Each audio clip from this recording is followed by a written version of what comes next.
लाड से जब चांद कहा करती थी, रात आंगन में उतरने की दुआ करती थी।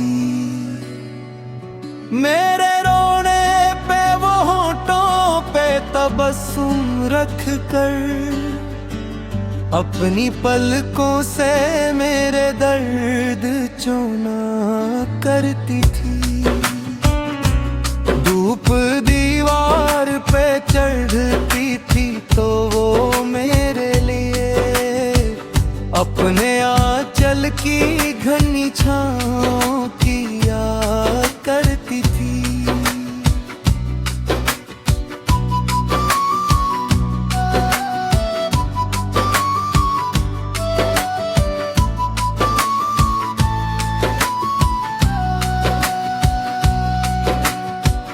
मैं अगर नींद में डर जाता किसी आहट से, वो मेरे सर पे कई बार दुआ करती थी।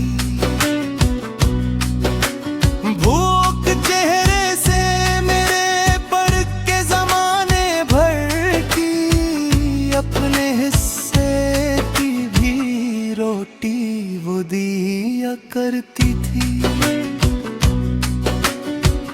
एक मामूल था हर शाम मेरे लौटने का, खूल दरवाजा मेरी राह तका करती थी।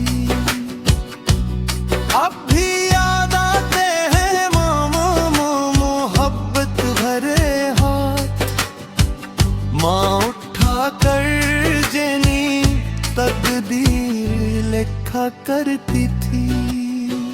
तारे इस दौर की खुशबू नहीं भूली अब तक, माँ मुझे लाड से जब चांद कहा करती थी।